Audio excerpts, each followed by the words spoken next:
Muy buenas tardes a todas y a todos.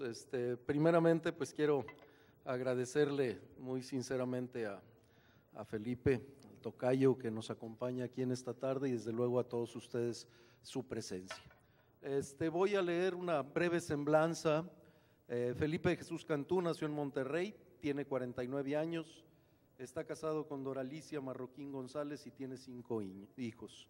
Es abogado por la Universidad Regiomontana y cuenta con un diplomado en Historia por la Universidad de California en los Estados Unidos. Con 22 años de edad fue electo regidor en el municipio de Monterrey. En 1994 fue electo diputado local en el Congreso de Nuevo León, en donde fue el coordinador del grupo legislativo de la bancada. Ha sido diputado federal en 2 ocasiones y presidente de la Comisión de Energía de la Cámara de Diputados. Fue presidente municipal de Monterrey y posteriormente ocupó diversos cargos directivos en el gobierno federal. En el Partido Acción Nacional ha ocupado diversas posiciones relevantes y es consejero vitalicio estatal del PAN. Actualmente es candidato del PAN a la gubernatura de Nuevo León.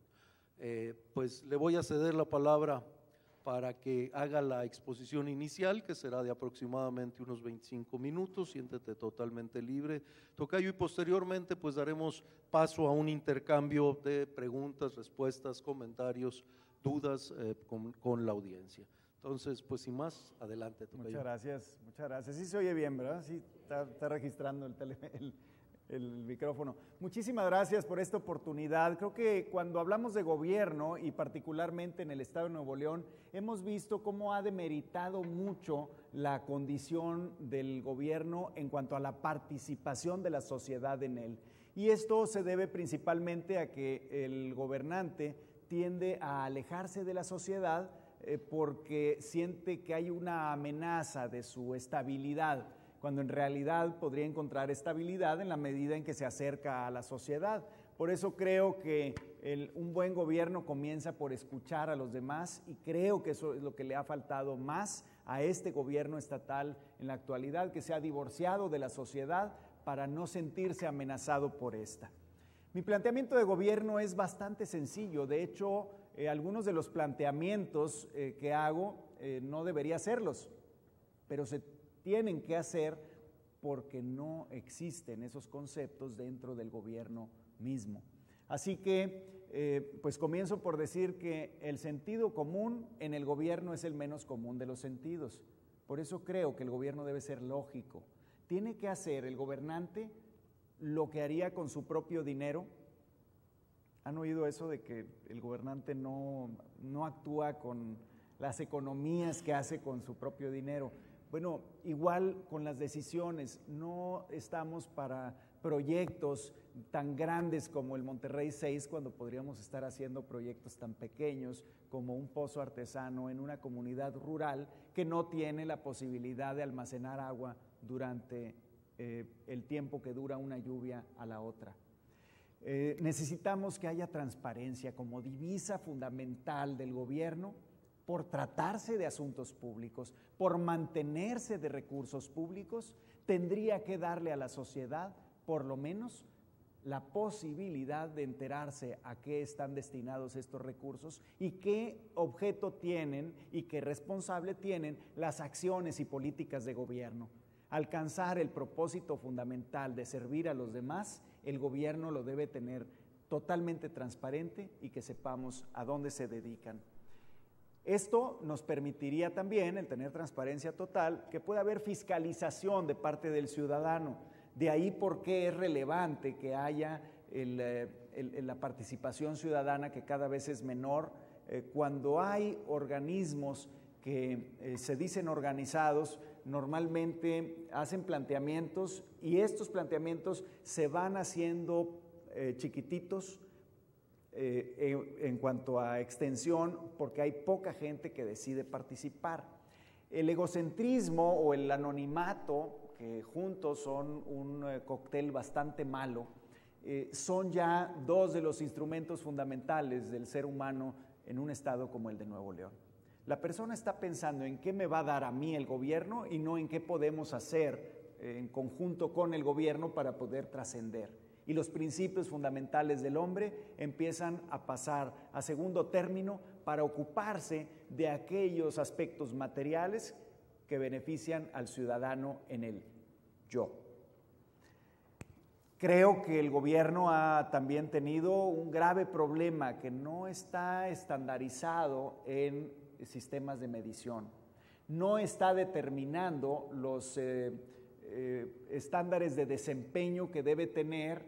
Por tanto, si no hay metas, si no hay medición de resultados, tampoco alcanza las mejores condiciones de desarrollo, porque se alcanza con mucha facilidad la mediocridad al no tratar de alcanzar la superioridad en el servicio. Así que en resultados se tienen que estar solucionando todos los días los problemas de la sociedad. Creo en un gobierno esbelto, un gobierno que permite tener lo elemental, pero facilitar a la sociedad el que pueda crecer de manera significativa y que sea el símbolo del gobierno facilitador, el que le facilita las cosas a la sociedad para que ésta se desarrolle, porque el gobierno no es el que crea los empleos, pero sí los puede obstaculizar. Esa tarea entonces comienza por ser el facilitador del desarrollo de la sociedad. En pocas palabras, necesitamos que haya más sociedad y menos gobierno. Y lo mencionaba al principio, pero quiero enfatizarlo. Tiene que ser un gobierno cercano, tiene que tener interacción con la sociedad para poder estar escuchando lo que le dicen. Para saber gobernar hay que saber escuchar. Y por otro lado, los planteamientos generales que hace un gobierno normalmente se acercan más a lo que la gente quiere oír. Y ese es un problema también muy grave. Yo no digo que sea malo decirle a la gente lo que quiere oír, siempre y cuando sea realizable, siempre y cuando quepa dentro del presupuesto, siempre y cuando no sea ilegal, y empiezas entonces a ver que algunos de los planteamientos de los candidatos rebasan la legalidad o tienen un desdén por las reglas. Eso está muy de moda hoy en Nuevo León, me encanta señalarlo. La eliminación de la tenencia es una deuda histórica que tiene el gobierno con la sociedad desde 1968. Muchos de ustedes no habían nacido en ese tiempo, pero se creó el impuesto a la tenencia de vehículos para facilitar el desarrollo de la infraestructura de las Olimpiadas de México 68, poquito antes del Mundial. 2 años después hicimos un Mundial en México. Es mucha gente, pero bueno, dicen que fuimos los mexicanos, entonces yo lo incluyo como mío también porque yo ya existía. La tenencia representa 1.600 millones de pesos en Nuevo León.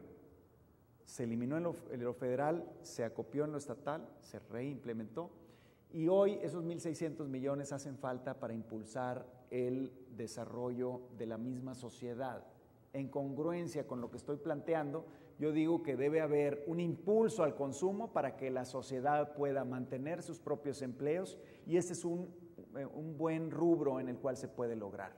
Primero, porque la industria automotriz va a tener mayores facilidades, pero por otro lado, aquel que no quiera renovar su automóvil y tiene algo de recursos, lo utilizará en otros productos que mantendrán la actividad productiva de algunos empleos. En el empleo, la cultura emprendedora es un tema fundamental que deberíamos tener en la educación. No lo tenemos y hay que implementarlo. Creo que la educación que tenemos en Nuevo León se parece muchísimo, es un espejo de la que tenemos en Chiapas, en Guerrero, en Oaxaca o en Coahuila o Tamaulipas. Y ninguno de esos estados es igual al nuestro. Y en este tenemos sí la cultura emprendedora, pero la tenemos a edad avanzada, no la tenemos a edad temprana. Entonces, cuando alguien se enfrenta a la necesidad de crear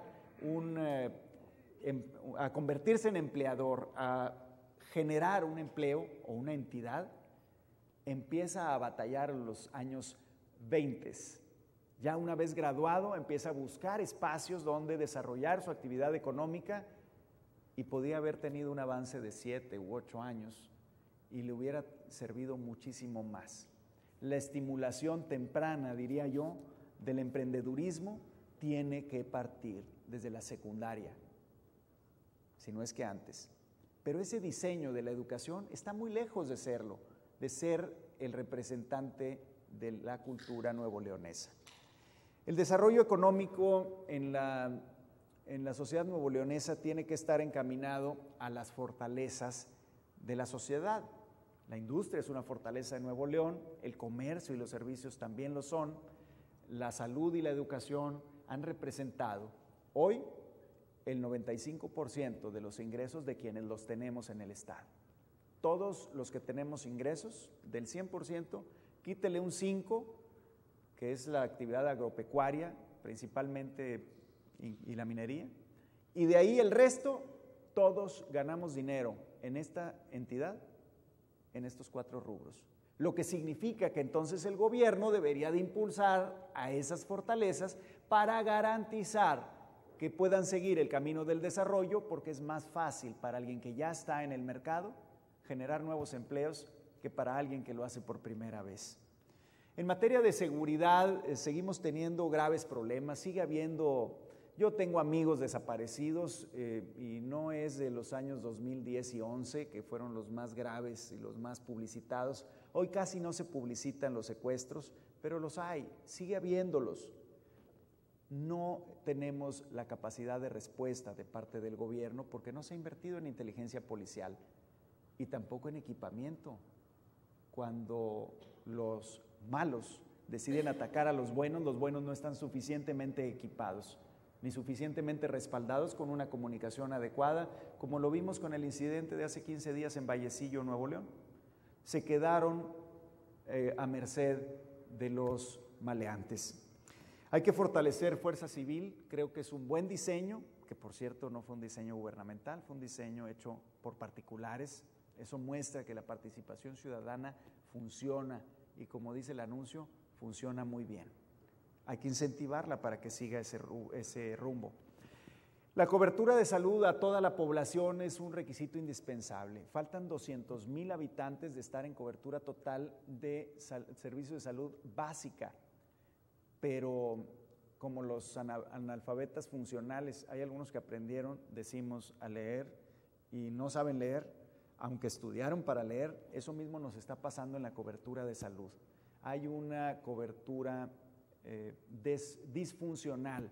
Tenemos una carencia, sobre todo en el área rural y la periferia del área metropolitana, de servicios básicos de salud y de medicamentos para enfermedades menores, que luego se convierten en problemas mayores y que tristemente nos dan en el escenario de la responsabilidad social un demérito, no solamente en la autoestima de las personas, que ya es bastante grave, sino también en los costos posteriores, porque las enfermedades se convierten en más graves y la sociedad pagamos por esos arreglos de esos cuerpos que se desarreglaron.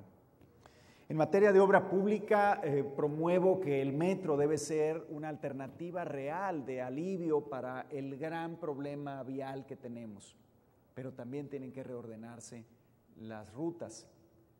El metro a Santa Catarina, García y a Juárez nos va a dar la oportunidad de que le dé servicio ese instrumento a 1,700,000 habitantes del área metropolitana. No es nada más por hacer crecer el metro y decir vamos a crecerlo, hay que llevarlo a donde están las grandes concentraciones de seres humanos y ahí vamos a tener un mejor resultado. Pero si no reordenamos las rutas de transporte colectivo, vamos a caer en el mismo problema que hoy tenemos. En materia de infraestructura carretera, la modernización de la carretera Colombia es obligadísima. Antes que se mueran esos pueblos que están ahí, hay que darles una alternativa. Y esa alternativa es la de que los que pueden ir lo hagan con la certeza de que no van a morir en el intento. Y nuestra carretera, créanme los que no lo hayan visto recientemente, está así de grave como las palabras que acabo de decir. Por otro lado, en materia de medio ambiente, he señalado que la falta de monitoreo nos ha impedido tener un mejor control. Ya había dicho yo que los indicadores de desempeño son relevantes. En materia ambiental no tenemos buenos indicadores de desempeño, no se han instalado nuevos centros de medición y por tanto, el día menos pensado, estamos muriendo lentamente gracias a la contaminación. Más porque en el entorno del área metropolitana de Monterrey tenemos una inclinación donde acá está García y acá está la carretera nacional. Esta es la orientación de los vientos. y lo que hacen los vientos es romper las partículas suspendidas contra el suelo, es decir, entre más al poniente de la ciudad, más contaminantes respiramos, y entre más hacia el sur-sureste, que son de donde predominan los vientos, más limpio el aire, a menos que estemos en la parte de Apodaca, que pues ahí van a probar los aromas del azufre de la refinería de Cadereyta. Bueno, este es en muy grandes brochazos el perfil de gobierno que quiero hacer, el que me he comprometido primero conmigo y después con cada una de las personas que me hacen el favor de escucharme, de decir, tenemos que hacer el cambio que necesita Nuevo León, y si algunas de estas propuestas les parecen demasiado básicas, es porque ese es el nivel que tiene hoy el gobierno del estado, por tanto hay que cambiarlo para ponerlo en la ruta de la eficiencia y el progreso, junto con lo que ha desarrollado esta gran ciudad metropolitana y esta gran entidad en liderazgo durante décadas.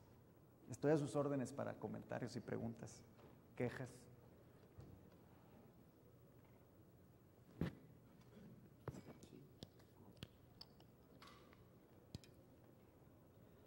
Bueno, pues muchísimas gracias por esta primera intervención, y pues está disponible el micrófono para quien quiera hacer alguna pregunta, comentario, duda. Bueno, si no, ahí atrás hay una, si no, yo iba a empezar, perfecto, aquí tengo ya otra y luego ya al cabo tengo el monopolio del micrófono, así que en algún momento las podría hacer, no hay problema. Es un duopolio, yo también traigo micrófono. Buenas tardes, soy Laura Arnau de Cuestión Social. Preguntas, dos concretas.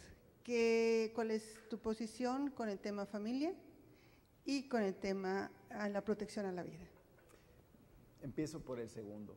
Yo creo en la vida desde la concepción hasta la muerte y he defendido esa postura toda mi vida. Es un principio que no nació con el PAN, aunque el PAN lo tiene.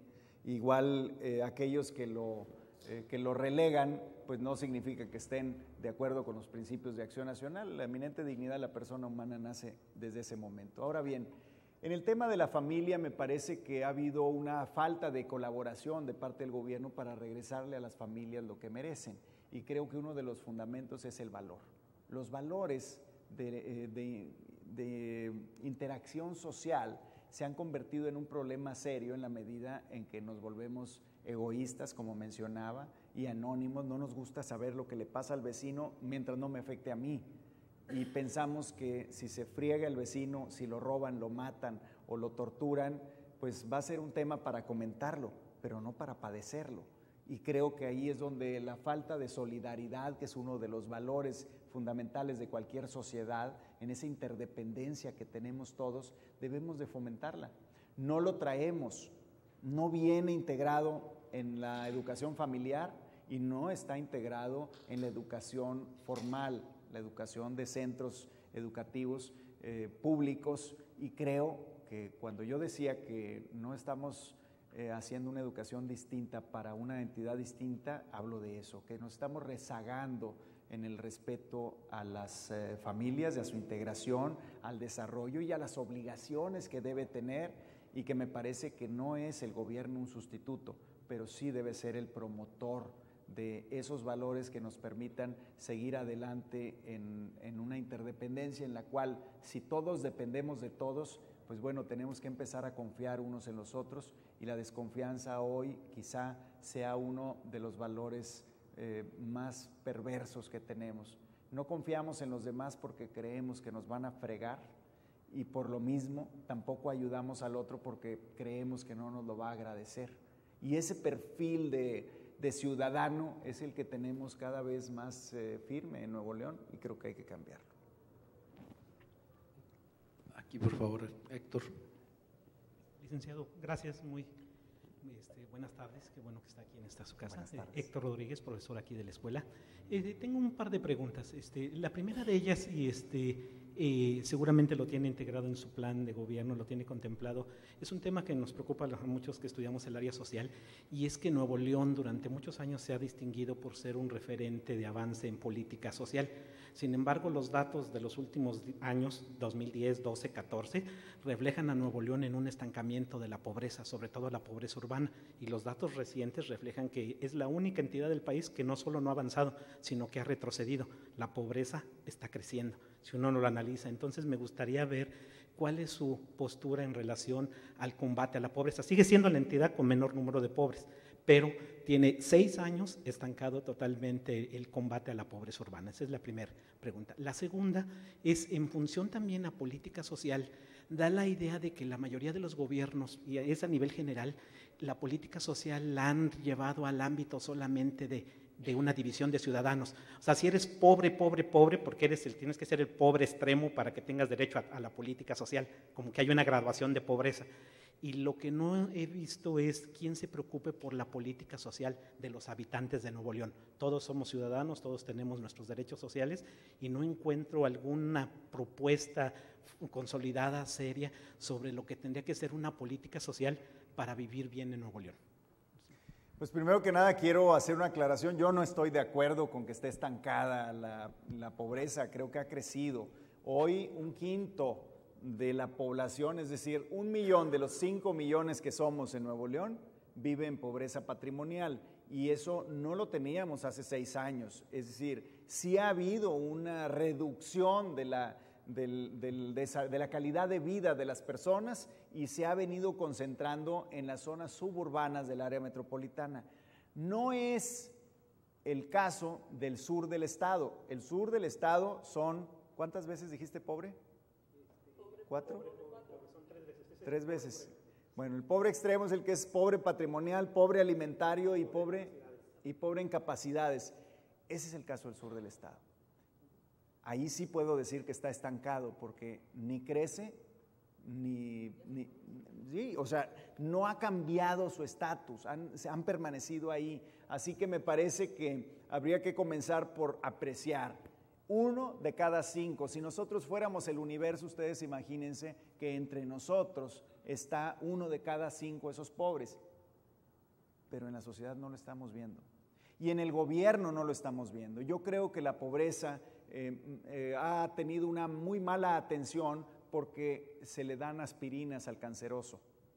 No es el perfil del asistencialismo el que debemos tener. La generación de riqueza es la mejor manera de combatir la pobreza, y el asistencialismo puede ser en algún momento un alivio, pero no puede ser una permanencia. Y los programas sociales que tenemos, las políticas públicas del gobierno estatal, y debo decir que el nacional y muchos municipales, están en ese perfil de decir, bueno, pues mientras no me haga bronca. ¿Y cómo no me hace bronca? Dale una despensa, regálale unas láminas, ahora regálale unos blogs, y que no me esté jodiendo. Pues no ese es el punto.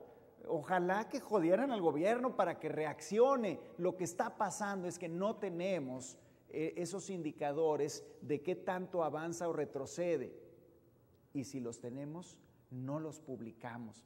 Por eso la relevancia de la transparencia total. Tenemos que estar enterados de lo que está ocurriendo para poder saber que no se están cumpliendo los objetivos de gobierno. Entonces, remarcando, no creo que el asistencialismo sea la salida, creo que la generación de riqueza lo es, y en ese sentido creo que la gran promotoría del Estado debe estar basada en esas fortalezas que mencioné. Y dentro de estas hay áreas de oportunidad muy significativas. El turismo es una de ellas en materia de servicios. Tenemos vacíos los hoteles los fines de semana, y de lunes a jueves están ocupados, pero de viernes a domingo ni quien pele los hoteles. ¿Qué representa eso? Pues que tenemos una capacidad instalada que podría darnos mayor capacidad de desempeño.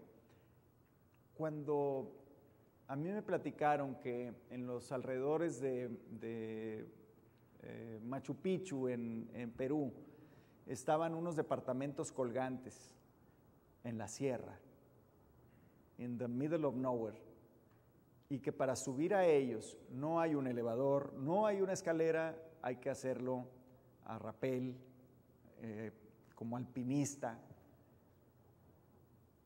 me vino a la mente el caso de la Huasteca o el caso de Potrero Chico, que son lugares ideales para aquellos que se dedican a esa actividad, y no les estamos dando una alternativa para que vengan aquí.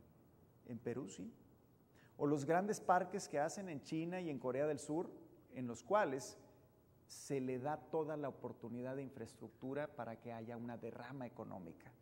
Nosotros tenemos aquí una gran cantidad de atractivos turísticos, ecológicos, urbanísticos.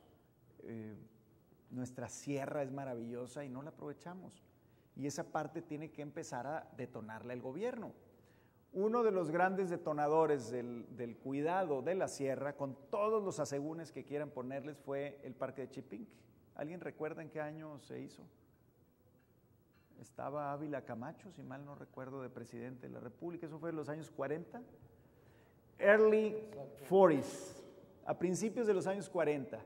Eso representó una alternativa y hoy hay mucha gente que va ahí y que lo cuida, le duele que haya basura, le duele que alguien vaya a prender un cigarrillo. ¿Y por qué no tenemos más como ese?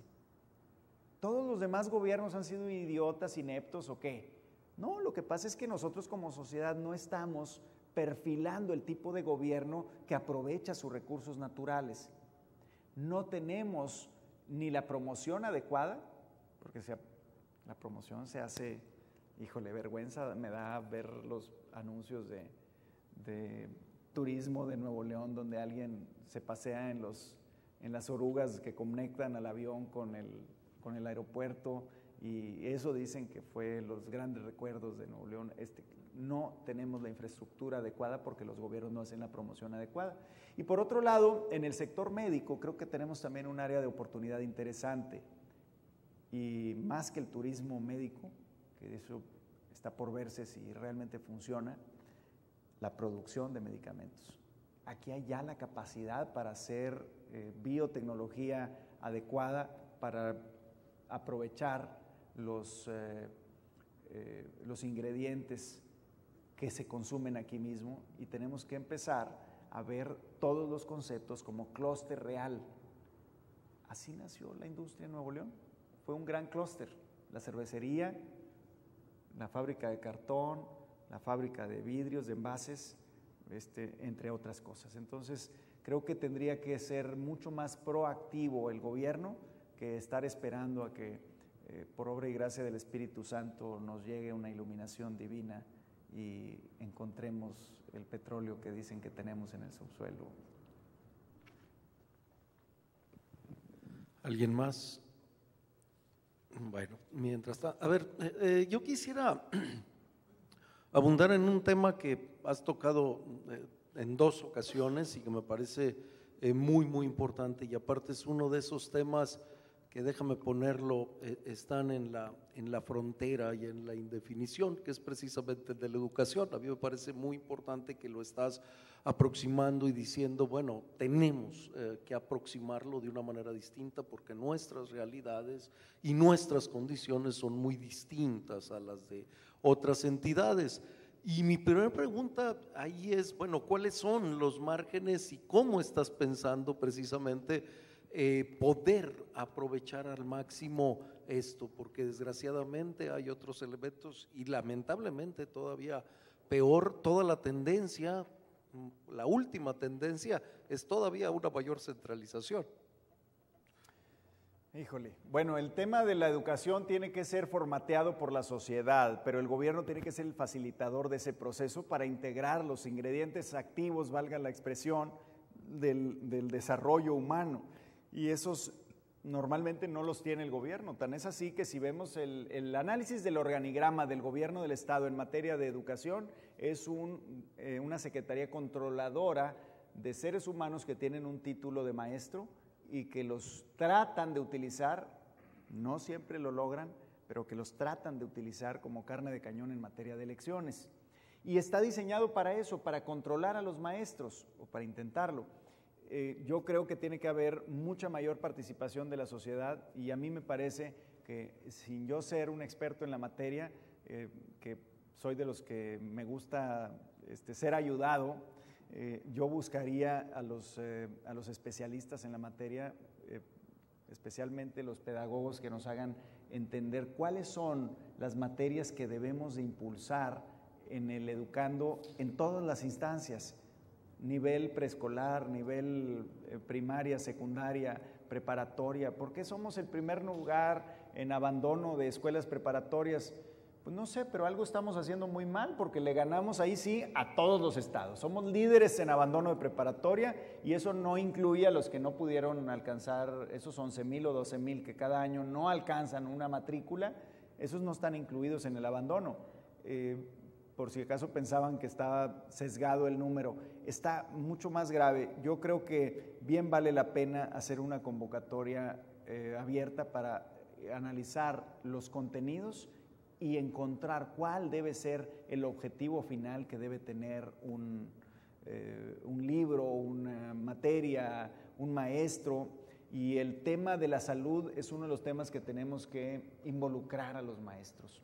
No hay detección temprana de enfermedades en los niños, partiendo de la preprimaria, y nos abandonan a su suerte a esos niños, porque cuando se les quiere atender su problema ya es demasiado tarde. El padre o la madre normalmente subestiman los problemas de los hijos porque asumen que van a encontrar un desarrollo ulterior. El caso de los que no hablan es el clásico, ¿no? No, es que en la familia ha habido algunos que han hablado hasta el 3er año y luego no los callas. Bueno, no es cierto. Tienes que analizarlo desde temprano para poder saber dónde está el problema y poder atenderlo. Eso nos cuesta mucho. En la seguridad como en la salud, lo más barato que hay es la prevención, y no están preparados los maestros, el grueso de ellos, porque no se hace sistemático.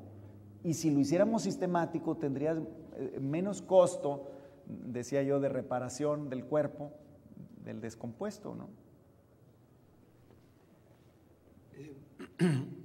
Aquí hay una pregunta, a ver, por favor, para no acaparar aquí el micrófono. Ya lo tienes, adelante. Ya tengo el micrófono. Edgar Lozano, del Tecnológico de Monterrey. Antes que nada quiero felicitarte porque de los discursos que he escuchado en términos de los candidatos aquí a la gobernatura, eres la primera persona en la que escucho el término indicadores, y creo que en México nos hace falta mucho el ser una sociedad activa en términos políticos, pero fijándonos en números, en datos que reflejen la mejoría o un óptimo o malo desempeño de la función pública, ¿no? Entonces, en ese sentido creo que es un buen comienzo y es una buena orientación del discurso que estoy escuchando. Y en este sentido, y porque el término de la función pública pues es obviamente enfocarse y orientarse a la mejoría de estos indicadores, quisiera primero preguntarte qué indicadores en tu carrera política has mejorado y dónde los puedo encontrar para objetivamente y más allá del tema del discurso y de la retórica entender cómo verdaderamente has tenido impacto. Y segundo, cómo planteas mejorar la realidad en términos generales para el Estado. Y sé que obviamente pedir una mejoría en todos los indicadores pues es no ser tan pragmático como tendríamos que ser en este sentido. Pero ¿cuáles son los 3 o 4 indicadores que te comprometes a mejorar en términos de la calidad de vida de los ciudadanos del Estado? Y como en cualquier empleo y en cualquier desempeño de un profesionista, como se esperaría de un gobernador también, ¿qué ocurre y en qué plazos van a mejorar estos indicadores? ¿Qué ocurre si no mejoran? Empiezo por esa última, que es la más fácil. Yo hice una iniciativa junto con Marcelo Martínez para presentar al Congreso del Estado para retomar el tema de revocación de mandato. No cumples, pues te me vas. Así como nos mandan en la casa en la mañana, ¿no? Con 2 yemas. No es alusión personal, amor. Que está mi esposa presente. En la alcaldía de Monterrey, yo soy creo que el único candidato que habla de su gestión. Los otros candidatos, particularmente el no partidista y la candidata del PRI, nunca hablan de los datos concretos de su administración. Yo te voy a decir 5. Parquímetros, desarrollo urbano, policía, tránsito y alcoholes. Los ingresos de esas 5 áreas fueron superiores a todas las administraciones de la historia previa y posterior del municipio de Monterrey. Esos 5. Lo puedes comprobar con los estados de resultados financieros de todos los ayuntamientos. Y ahí hay del PRI y del PAN. ¿Cómo haces para que los indicadores funcionen? Ahorita decía, sería utópico pensar en todos. No, yo creo que no es utópico. Es perfectamente controlable si le pones supervisión adecuada. ¿Cómo haces para tener la supervisión adecuada? Pues involucras a más gente. Para eso están los consejos consultivos ciudadanos, para eso está la transparencia, para eso están las recompensas para el que denuncie corrupción y la compruebe.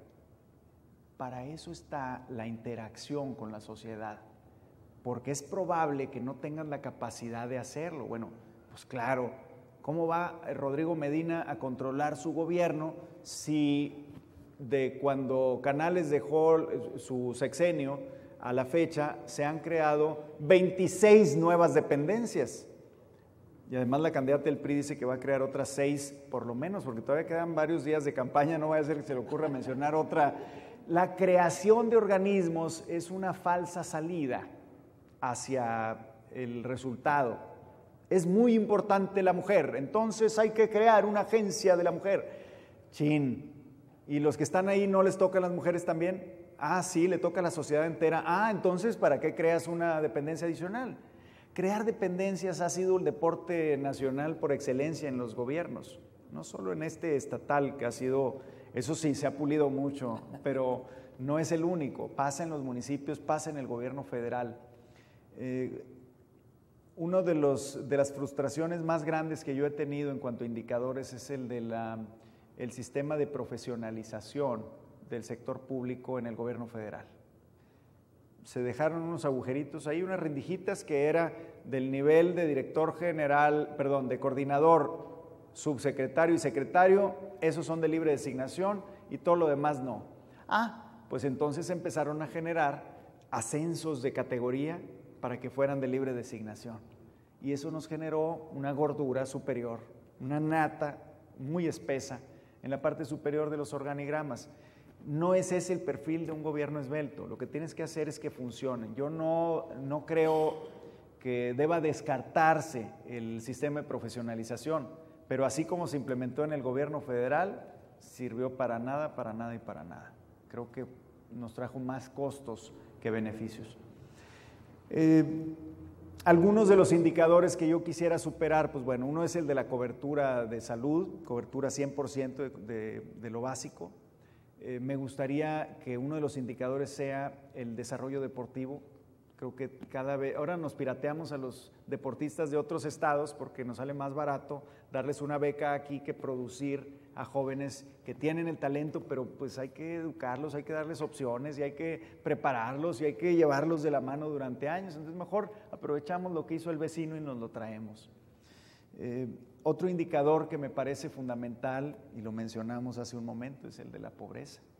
Si no se genera un cambio en el nivel más bajo de la sociedad, que es el del pobre, entonces lo que vamos a tener es una sociedad ensimismada, egoísta y sobre todo con un gobierno inepto. Y no es el perfil de lo que debemos buscar. Yo creo en el principio de la perfectibilidad humana y eso no es otra cosa que el reconocimiento de nuestra imperfección, nuestra imposibilidad de alcanzar la perfección, pero que hay que reconocer, que hay que tender a lo perfecto y eso tiene que pasar por todos los instrumentos de medición. Desde que está en la ventanilla, también las sonrisas ayudan a tener una mejor percepción y esa percepción también es medible. Creo que en todos los rubros aplica. Yo no elegiría prioridades, porque decir que mi prioridad es la de los pobres, entonces el del sector educación se desentiende y dice, yo no soy prioridad y le bajan al nivel. Creo que todas las áreas deben tener indicadores.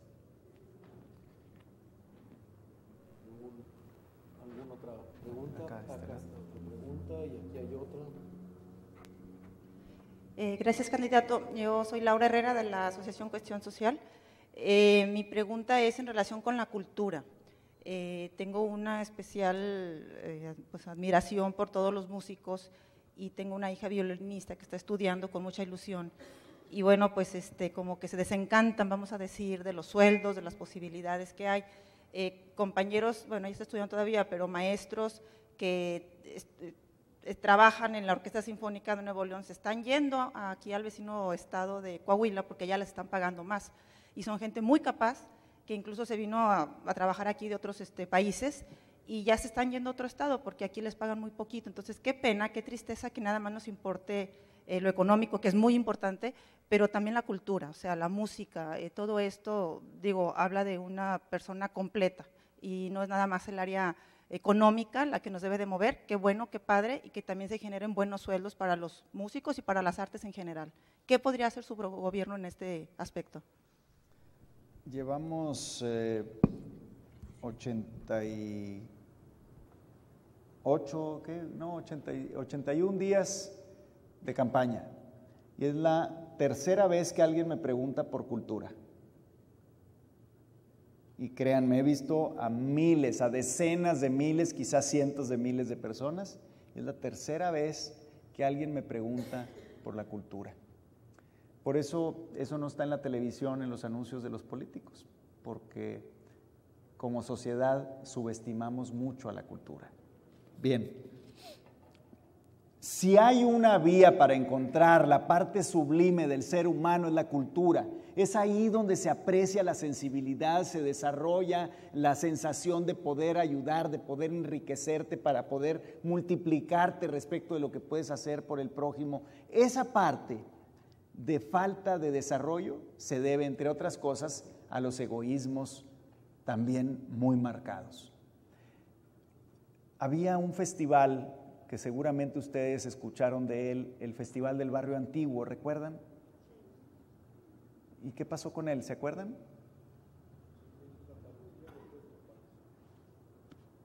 Se cambió totalmente, se eliminó y ahora hay un festival en las mismas fechas que es el Santa Lucía. Las fiestas de Santa Lucía tienen alusión a los ojos de agua, que sean los ojos de Santa Lucía, y de ahí se derivan una serie de cosas alrededor y que tiene una proyección de cultura interesante, pero no la tenemos democratizada, lo tenemos bastante concentrado y eso, para poder cambiarlo, pues hay que democratizarlo, tenemos que tenerlo en espacios públicos y tenemos que tener, es decir, de libre acceso, y tenemos, además de los recintos en los que está confinada, nótese la palabra confinada la cultura, ahí tenemos que darle una dinámica diferente para que la gente pueda aprovecharlo.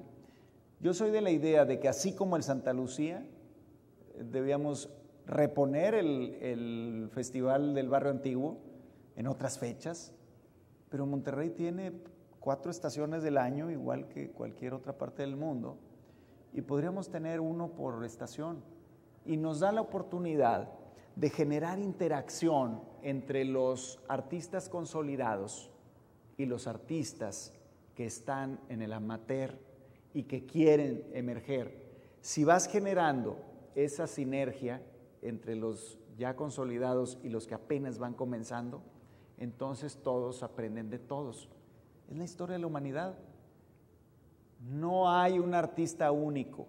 Sí hay sobresalientes, pero todos aprendieron algo de alguien más. Por tanto, son eclécticos. Por tanto, nos da la oportunidad de saber que todos podemos sensibilizarnos con el arte que alguien da, que alguien comparte. El artista no hace las cosas solo para sí, sino pues las guardaría todas. Lo hace para compartir su calidad humana. Y esa parte necesita escaparates, y el escaparate está aquí en la calle, allá en la plaza pública, allá en el edificio público, igual en los edificios privados. Una de las cosas que queremos hacer es provocar también desde niños esto. Vamos a crear un pase infantil, escolar, para encontrar 5 actividades en cada niño, y a cambio de que vaya a esas 5 actividades, como el pasaporte de Epcot Center, hagan de cuenta. Vas al Museo Marco, obtienes tu sellito y tienes una quinta parte de lo que necesitas para obtener un paquete de útiles escolares, que hoy se regalan a los amigos del gobernador o a los amigos que están en el gobierno. Y ¿a quién se le entregan los útiles escolares? ¿Ustedes han sabido cuáles son los criterios a propósito de indicadores? No hay. Este es un indicador que yo quiero meter. Llevan los papás a 5 actividades gratuitas de cultura y van a obtener algo a cambio. Entonces, ya te diste cuenta que no nada más vas a ser egoísta en cuanto que vas a obtener esos útiles escolares, sino que ya contribuiste a la educación de ese niño antes de que se le regalen los útiles.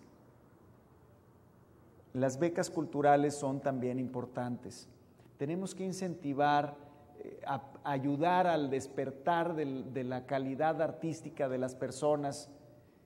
Y bueno, la manifestación pública está en las calles. Durante un tiempo existió un comité de monumentos. ¿Qué se pone en la calle? ¿Ustedes saben cómo se definió el que se pusiera aquí en la Avenida Fundadores alguna de las obras de arte? Pues las decidió seguramente el propio fraccionador y fue su gusto.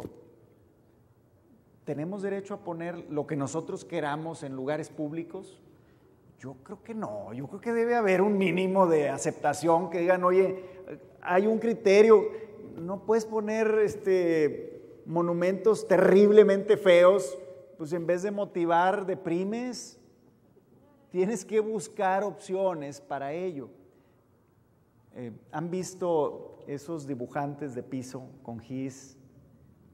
Que bueno, ya se hace en Monterrey, pero se hace de este tamañito la actividad. Y no se hace todo el año, se hace una vez al año. Necesitamos propiciar esas cosas para que se genere. Incluso en la artesanía, hoy en Nuevo León es casi un caso perdido porque no hay incentivos para generarlo y no hay capacidad de comercialización. Y eso va a ser más difícil que lo haga un particular. Ahí necesita la participación del gobierno. Hay muchísimo que hacer. Y les platico por último en este tema una anécdota. Yo era regidor en Monterrey del 89 al 91. Para las fiestas del año 90 se le envió una invitación al Premio Nobel Octavio Paz para que viniera a Monterrey, en las fiestas de Monterrey, que en aquel tiempo se hacían ahí por donde está el parque de béisbol, en el Parque Niños Héroes, ahí se hacían las fiestas, ¿no? Y era realmente una kermés más que las fiestas de una ciudad. Y la respuesta de él no podía ser más hiriente. Dijo, yo no voy a pueblos incultos. Una mentada de madre, ¿verdad? Digo, a mí sí me encabronó, ¿verdad? Dije, no, pues ¿cómo? Y lo peor del caso es que tenía razón. La mayoría de los museos nacieron a la vida pública en los años 90. Antes no hicimos nada. Y pensamos que es que la cultura del esfuerzo es la cultura. Pues no es nada más el esfuerzo. También el talento tiene su recompensa, también la parte sublime de la persona, el poder mostrar la calidad de algo hermoso, también tiene un valor. Y el efecto cultural lo hemos denigrado porque va en la espiral descendente y todo eso es, no, mijito, te vas a morir de hambre, mejor estudia abogado. Eso sí, siempre van a tener algo que hacer. Chin. Y no le damos el valor que tiene el aspecto cultural. Por eso enfatizaba, es la tercera vez que alguien me pregunta de cultura de los miles de personas con las que he dialogado durante esta campaña. ¿Qué tal? Buenas tardes, Felipe. Mi nombre es Íñigo González y yo traigo un tema que yo creo que es muy común en muchos de mis amigos y gente con la que platico, que es la corrupción, ¿sí? Y sí, sé que existe toda la ley de la transparencia y esto y el otro, pero finalmente uno puede poner lo que quiere y hacer lo que quiere, ¿no? Y también hay un común denominador del que llega a ser gobernador o presidente o un puesto muy alto, tiende también a influenciar mucho en su partido, ¿sí? En la toma de decisiones, en su club, ¿sí? Su club de Toby, yo le digo, ¿no? Entonces tú hace unas semanas mencionaste que pues, meterías hasta la cárcel a Medina por todo lo que se ha estado destapando de repente ahora en estas fechas, ¿verdad? Y yo te preguntaría, ¿cuál es tu postura si llegases al poder, a ser gobernador y empiezas a hacer todo eso, esas revisiones, esas auditorías? ¿Cómo actuarías con la gente que representa tu partido en administraciones municipales? ¿Sí? Es decir, ¿voltearías nada más hacia ese lado o realmente serías un gobernador de la sociedad sin partido en el sentido de que tienes que servirle a todos independientemente de qué partido pertenezcan? Porque es muy común ver que vámonos todos contra los oponentes, ¿sí? Y a los de mi partido pues los tapo porque son de mi partido. A mí me consta que en el PAN todavía hay gente muy buena, ¿sí? Y me consta que muchos se han salido porque ya no aguantan el cáncer que está allá adentro, ¿sí? Entonces, ha habido un cáncer porque gente ha visto una manera fácil de hacerse de dinero, de hacerse de poder, al entrar a un puesto público a través del partido, ¿sí?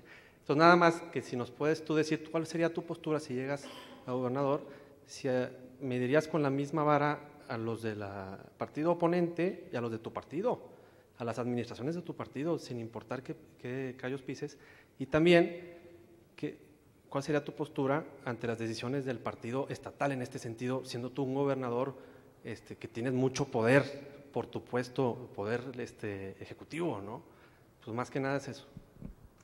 La mejor manera de defender una decisión es irte por el librito.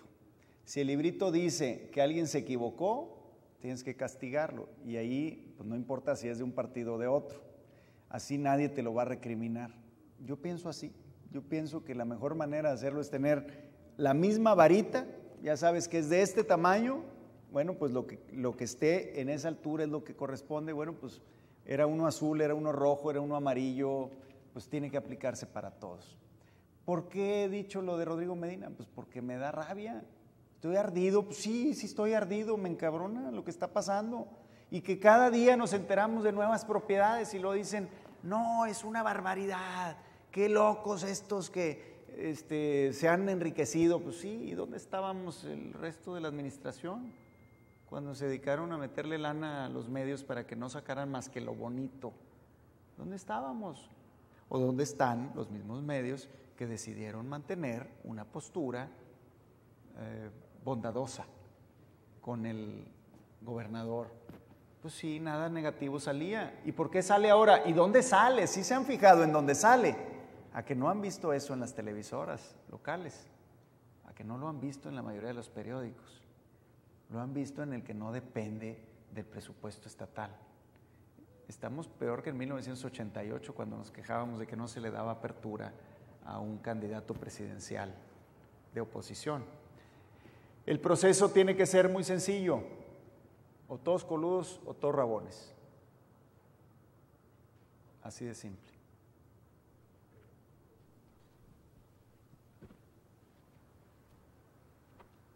No sé si hubiera alguna otra pregunta. Ay, hablaste como hombre, tocayo. Buenas tardes. Ahora no. Sí, por el de esto, ¿verdad? Pero no me La tomo foto cercanía porque de- no me peiné. Buenas tardes.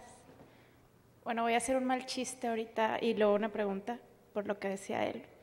Anoche me decía mi mamá, a mí me cae muy bien Felipe, he leído sus propuestas, me gustan, pero no me gustan sus amigos. Y tiene mucho que ver con el tema de la pregunta, en relación al municipio de Monterrey, la mafia que hay en San Nicolás, y bueno, toda esa parte del PAN que está media rara. Pero bueno, pasando a mi pregunta, eso fue un comentario. Pasando a mi pregunta, quisiera ver si podía platicar un poco acerca de la reestructuración de la deuda del Estado, los planes que tiene, pero explicarlo así como nivel parvulitos, como para entenderle bien. Primero me voy a referir al chiste. El chiste hoy es analizar la trayectoria de cada quien. Yo me siento muy orgulloso de lo que he hecho en el servicio público y por eso lo presumo. Por eso les digo, y cuando yo fui alcalde no teníamos baches en la calle, tapábamos a las 24 horas, no teníamos luces apagadas y no habíamos hecho gastos como los que se han hecho en últimos tiempos de cientos de millones de pesos para poder renovar las lámparas. Era supervisión, era trabajo. Recibí 60 policías y los subí a 1,500 policías municipales de Monterrey. Los datos numéricos que mencioné hace rato. Actos de corrupción, díganmelos. ¿Alguien se acuerda de un acto de corrupción en mi administración? Polémica, sí, el río Santa Catarina. Y sigo pensando que fue una buena decisión. Y cuando el Alex se llevó las instalaciones, no se llevó un solo centavo del gobierno municipal. Se llevó dinero de particulares que invirtieron en ello. Y nunca había tenido más usuarios en toda la historia el río Santa Catarina. Tomé una buena decisión cuando tuve que tomarla. Polémica, el Panteón. El levantamuertos, me decían, bueno, pues que sí. Ampliamos una avenida que tenía que ampliarse. ¿Cómo dicen? Este reino es de los vivos. Bueno, pues si los usuarios, era para los usuarios y los usuarios de las tumbas pues siguieron teniendo un lugar que usar, que es otra tumba. Ellos no se quejaron, no sé si estaban más cómodos o menos, pero nadie se quejó. El hecho es que las polémicas tuvieron que ver con acciones de progreso y algunos dijeron que era insensible, porque cuando hubo una protesta de comerciantes en la Avenida Constitución, fueron retirados de ahí, pero pues era mi responsabilidad y la asumí. Yo soy de los que piensan que para poder saber quién es quién hay que mirar el pasado, y yo insisto en mencionar mi pasado porque estoy orgulloso de él. Estoy seguro que a ninguno de los demás contendientes le pueden hablar con esa claridad de su pasado. Ahora bien, el tema de la deuda, tenemos una deuda incierta, tenemos 60,000 millones ante los bancos, tenemos X mil millones, ese X no sé cuál número es, de proveedores. Tenemos una deuda por pagar porque la ley de contabilidad gubernamental dice que todo lo que se debe es deuda, todo lo que se tiene que pagar es deuda. Por tanto, la compra de agua durante 27 años del Monterrey 6 significa que traemos otros 60,000 millones, 57,000 millones adicionales. Es probable que la deuda ande sobre 130,000 millones, pero me voy a referir a la deuda bancaria, que es la única cierta que tenemos. Se pagan 2,550 millones de pesos de servicio de la deuda al año. El proceso que tienes que seguir para renegociar implica que tienes créditos viejos y tienes que convertirlos en créditos nuevos para que tengan tasas más competitivas. Tan solo 2 puntos porcentuales, que es bastante razonable obtenerlos en una reducción de tasas, te ahorrarían 500 millones de pesos en un año. De ese tamaño, nada más con una decisión lógica. ¿Por qué no lo hace este gobierno? Híjole, a veces pienso que es que están platicaditos con los bancos y dicen, no, pues no me lo cambies, hombre, y yo acá te ayudo con otras cosas. A veces me da por pensar esas tonterías, que a lo mejor estoy pensando cosas malas de gente honorable y soy yo el que está equivocado, ¿no? A lo mejor sí han tenido un gran talento y han multiplicado sus bienes y sus terrenos en San Antonio y en Mina, son producto de su gran talento, pero normalmente tiendo a pensar que no es así, que hay, como dice aquel viejo refrán, piensa mal y acertarás. Bueno, pues yo trato de acertar siempre.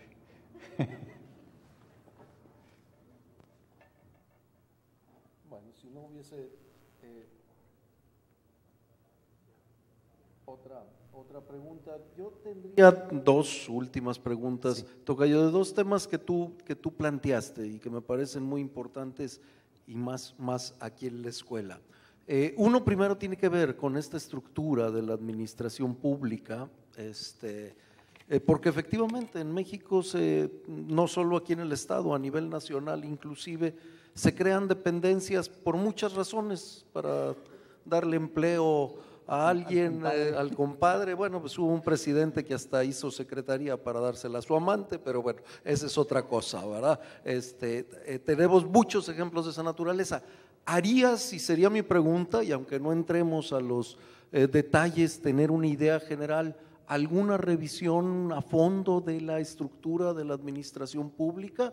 Y la segunda, con el otro tema que colocaste y que además lo viviste, porque finalmente creo que una parte fundamental para ser un gobierno exitoso, una tiene que ver desde luego con esta parte de el servicio profesional o los responsables de la administración pública de brindarle el servicio a los ciudadanos, y la ciudadanía, la sociedad. O sea, yo creo que están estas dos grandes vertientes. Concretamente, en el ámbito del servicio profesional, ¿tendrías alguna idea? Porque más allá de lo que tú bien señalas, de el fracaso o las deficiencias a nivel nacional, a nivel de los estados ni siquiera se ha intentado. No se ha intentado, en ninguno de los estados. Bueno, primero que nada, comienzo por esto último. En el tema del servicio público de carrera, yo no descarto hacer algo al respecto, pero creo que lo que hay que mejorar son los perfiles, primero que nada, los perfiles legales. En la ley orgánica te dice, ¿quién puede ocupar la Secretaría de Salud?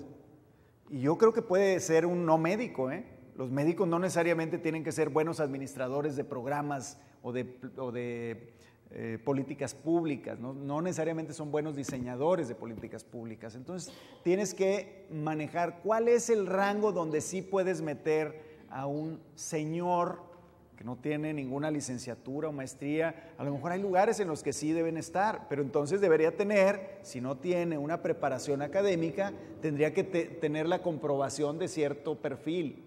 Igual en cada una de las áreas. ¿Quién puede ser procurador de justicia del Estado? Nosotros decimos que debe ser un abogado. Pues sí, la teoría dice eso. Nunca nos hemos puesto a analizar el por qué. Bueno, pues es que es el defensor de la sociedad, y el defensor de la sociedad se dice, pues debe ser un abogado. Y aunque yo sea abogado, me atrevería a decir que tal vez no debe ser abogado para tener el perfil que necesita la sociedad de quien lo defienda. Es un representante popular, y por eso creo que deberíamos de someterlo al escrutinio público, el procurador, que sea elegido por la gente, que va a ser defendida por él o ella, y no puesto por el gobernador como ocurre hasta la fecha. El perfil de un secretario de Fomento Económico, ¿qué perfil debe tener? Contador público, economista, abogado, técnico en electrodomésticos. ¿Cuál es el perfil que debe tener? Tenemos que empezar por esa parte antes de definir que tenemos que asegurarnos de que sea un servicio profesional de carrera, porque eso ocurrió mucho. Los concursos se llenaban de concursantes que ya estaban en un puesto, ganaban ese y ya estaban concursando por otro, porque ya le encontraron el modo a los concursos, o porque le encontraron las respuestas anticipadas con un pago por debajo del agua. El análisis del organigrama nos deriva que tiene el gobierno del Estado una cantidad importante de dependencias que tienen funciones iguales o similares. Y en esos casos lo que haces es, estás duplicando una estructura administrativa para beneficiar a un segmento, y tiene otra estructura administrativa que beneficia al mismo segmento. Creo que ahí tiene que haber modificaciones. Y probablemente ahora que ya es obligación la equidad de género, pues habría que repensar si deberíamos equipararlo y poner una promoción política del hombre, o si deberíamos eliminar el tema de la promoción de servicios a la mujer específicos. Lo digo en serio, no sé si debe hacerse, pero lo planteo porque me parece que hemos tenido tendencias a decir, es que turismo debe tener una secretaría. ¿Y por qué? ¿No cabe dentro de desarrollo económico? ¿No es un segmento de desarrollo económico?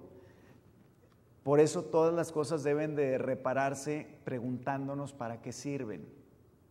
Y entonces vamos a encontrar el modelo adecuado de gobierno. Me parece que tenemos un gobierno muy obeso, que debe de adelgazarse, y para adelgazarse tiene que preguntarse para qué sirve cada cosa, saber cada clavija cómo se enciende, cómo se tiene corriente, y saber que muchas de las prestaciones de los funcionarios son inútiles y excesivas, mientras que al ciudadano las prestaciones no le llegan. Muchas gracias. Bueno, pues desde luego quiero agradecerte mucho el que te hayas tomado el tiempo para visitarnos y para exponernos tus principales líneas y desde luego responder nuestras inquietudes. Y bueno, pues agradecerles a todos ustedes su presencia y su participación, y bueno, no sin antes entregarte un reconocimiento por tu presencia y un regalo. Gracias. Muchas gracias. Muchas gracias. Muchas gracias. He visto que sirve mucho el recargador de batería. Muchas gracias. Muchas gracias. Muchas gracias.